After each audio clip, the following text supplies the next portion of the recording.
శ్రీవారిని మహారాష్ట్ర మాజీ గవర్నర్ విద్యాసాగర్ రావు దర్శించుకుని మొక్కులు చెల్లించుకున్నారు. తిరుమల శ్రీ వెంకటేశ్వర స్వామిని ఉదయం విరామ సమయంలో మహారాష్ట్ర మాజీ గవర్నర్ విద్యాసాగర్ కుటుంబ సభ్యులతో దర్శించుకున్నారు. ఆలయ అధికారులు రంగనాయకుల మండపంలో వేదాశీర్వాదంతో సత్కరించి స్వామివారి తీర్థ ప్రసాదాలను అందజేశారు. మీ అందరికీ నమస్కారం. అందరికీ శుభాకాంక్షలు.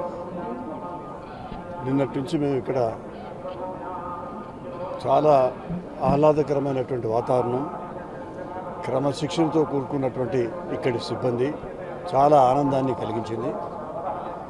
అన్నిటికన్నా ముఖ్యంగా 50-60 సంవత్సరాల క్రితం ఏ విధంగా మేము ముఖ్యంగా ప్రతిమా ఎండి గారు నిన్న అందరి కుటుంబ సభ్యులతో కలిసి సర్వదర్శనం చేసుకున్నారు. 4 గంటలు అందులో నిలబడి. ఎందుకంటే బస్సులో వస్తే బహుశా మీ అందరికీ జ్ఞాపకం ఉండదు, మీరు వచ్చి ఉండరు. 50-60 సంవత్సరాల క్రితం ఆ బస్సులో ఇక్కడికి వచ్చి పోతుంటే అందరికీ వాంతులయ్యేది, చాలా కష్టపడేది. అంతేకాకుండా అప్పుడు సర్వదర్శనాని కోసం నానా ఇబ్బందులు పడేది.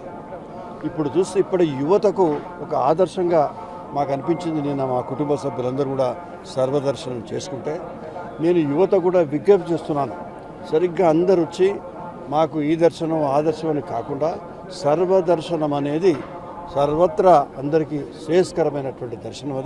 అది చేయాలి. ఒక 2 రోజులు కాదు, 3 రోజులు కాదు, ఇక్కడ ఉండి చాలా ఆధ్యాత్మికమైనటువంటి భావనలు వచ్చేటువంటి అవకాశం ఉంటుంది. మాకు నిన్నటి నుంచి చాలా ఆనందమైంది. ఇది మా చరిత్రలో మేము మర్చిపోం. 60 సంవత్సరాలది మళ్ళీ ఒకసారి జ్ఞాపకం చేసుకుంటే ఎంత అభివృద్ధి చెందింది ఇక్కడ స్వామి దేవాలయంతో పాటు ఇక్కడ ఉన్నటువంటి సిబ్బంది వాళ్ళ యొక్క క్రమశిక్షణ చాలా అత్యద్భుతంగా ఉన్నదనేటువంటి భావన మాకు కలిగింది. వారందరూ కూడా మా కుటుంబ సభ్యులందరూ కలిసి మా హృదయపూర్వకమైనటువంటి ధన్యవాదాలు తెలియజేస్తున్నాం.